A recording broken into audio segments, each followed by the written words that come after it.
উজানের ঢল ও টানা বৃষ্টির প্রভাবে কুড়িগ্রামের তিস্তা, ধরলা, দুধকুমার ও ব্রহ্মপুত্র নদের পানি বৃদ্ধি অব্যাহত রয়েছে। ভোর থেকে তিস্তা নদীর পানি হঠাৎ বাড়তে শুরু করে। নদীগুলোর পানি এখনও বিপদসীমা অতিক্রম না করলেও কাছাকাছি পৌঁছেছে। এ অবস্থায় জেলা নিম্নাঞ্চল ও চরাঞ্চলে স্বল্প মেয়াদী বন্যার শঙ্কা দেখা দিয়েছে। ইতিমধ্যে বিভিন্ন এলাকায় পাট, ধান, চীনাবাদাম, মরিচ সহ নানা ফসলি জমি পানিতে তলিয়ে যেতে শুরু করেছে। ক্ষতির আশঙ্কায় অনেক কৃষক অপরিপক্ক ফসল ঘরে তুলতে ব্যস্ত সময় পার করছেন। কুড়িগ্রাম পানি উন্নয়ন বোর্ডের নির্বাহী প্রকৌশলী মোহাম্মদ রাকিবুল হাসান বলেন, গত 24 ঘন্টায় দেশে ও ভারতের মেঘালয়, ত্রিপুরা ও পশ্চিমবঙ্গে মাঝারি থেকে ভারী বৃষ্টি হয়েছে। এর প্রভাবে তিস্তা সহ জেলার নদ নদীগুলোর পানি বাড়ছে।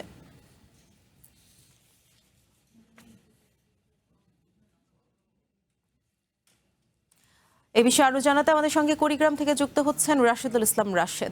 রাশেদ, হঠাৎ নদ নদীর পানি বৃদ্ধিতে উন্নয়ন বোর্ড কর্তৃপক্ষ কিছু বলেছে কিনা?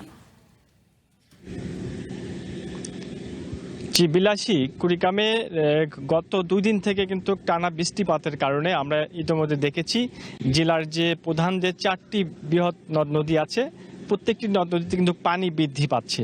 বিশেষ করে আজকে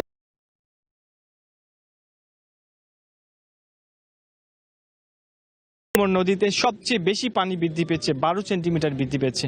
এবং তেস্তায় কিন্তু যদিও বা পানি 3 সেন্টিমিটার কমেছে, এবং সর্ববৃহৎ যে নদ ব্রহ্মপুত্র সেখানে কিন্তু 3 সেন্টিমিটার পানি বৃদ্ধি পেয়ে অনেকটা নিম্ন অঞ্চল প্লাবিত হয়েছে। আমরা দেখেছি যে গতকাল দুধকুমার নদের অনেক নিম্ন অঞ্চল যে সমস্ত আছে সেই সমস্ত নিম্ন অঞ্চলের পাটকে কিন্তু তলিয়ে গেছে, যে কারণে আগাম তারা আসলে অপরিপক্ক যে পাট গাছ আছে সেগুলো তারা তুলতেছিল কৃষকরা, আমরা দেখেছি এটা।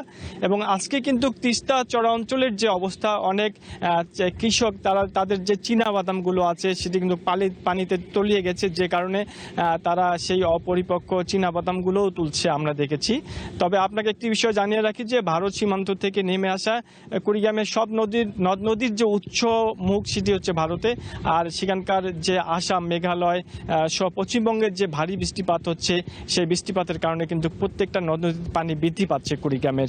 আপনি একটি বিষয় জানিয়ে রাখি যে কুড়িগ্রামের প্রায় 4 শতাধিক চর অঞ্চল রয়েছে। এখানকার চর অঞ্চলগুলোই এখানকার কৃষকের প্রধান আয়ের উৎস।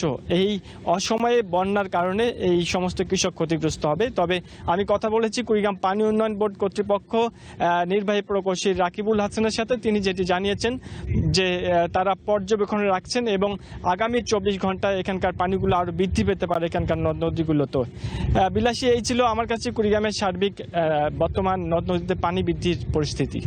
ধন্যবাদ রাশেদ।